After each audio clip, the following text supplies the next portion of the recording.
Have you heard stories of humans who died and came back to life in another body? Brace up, because I'm about to tell you a mind-blowing one.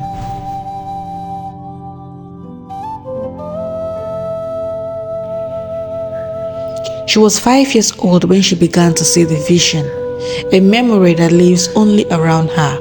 She's always dressed in her armor and holds firmly her sword. Her eyeballs turn blue and then black and then red. Then she raises her sword and slays her enemies with the simple wield of her sword. Her people hail her and call her Ebubedike. She stands tall in pride and receives all those glory. But when she wakes up in the morning, she's just a tiny little girl in a frail and fragile body. Ebubedike was a man who led his people in countless battles. He's such a master of the sword that for decades, no village, nor tribe, nor community of men, both in the living and in the dead, dared to challenge the walls of peace he had built around his village. He was his king's commander and warlord. However, like the day sinks into the darkness of the night, Ebubedike dies. He died in a feast while drinking with his men. He was a man of the people, so no one could place a finger on who would have killed him. So many events occurred on the day of his burial. His corpse fell from the shoulders of the men trying to lay him to eternal rest under the earth. He fell from their shoulders 7 times.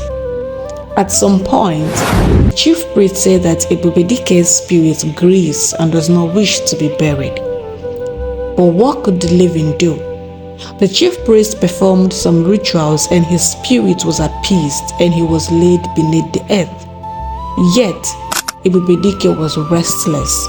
He was a seed eaten by pests even before the harvest was due.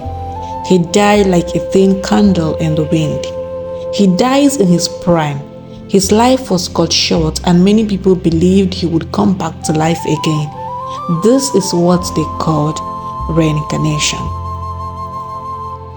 Years rolled by and the pillar that held the peace of the village had fallen and the village was open to threats. Kings were slain by their enemies. The kingdom suffered greatly, going back and forth of exile and slavery. The kingdom's name was at the verge of being totally wiped out. Mothers feared for their seeds. Wives feared for their husbands. Kings feared for their crown and glory. They all prayed for the rise of another Ebubedike.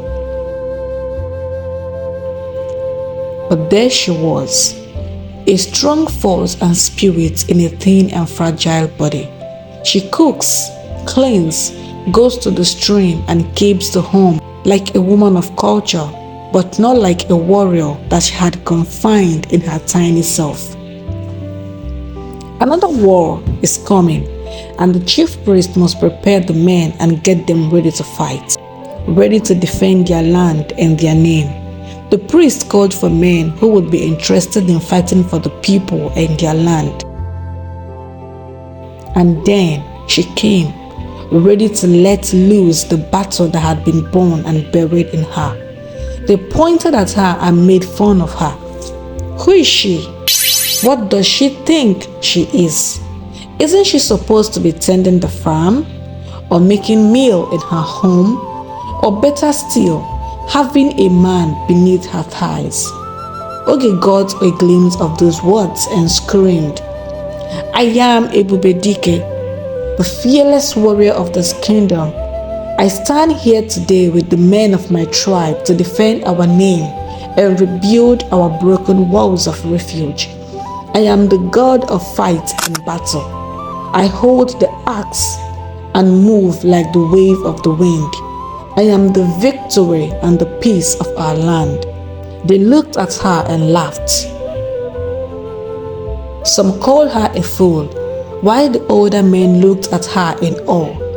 Those things she said were the exact words of Ebubedike I. He says it each time he wants to lead men to war.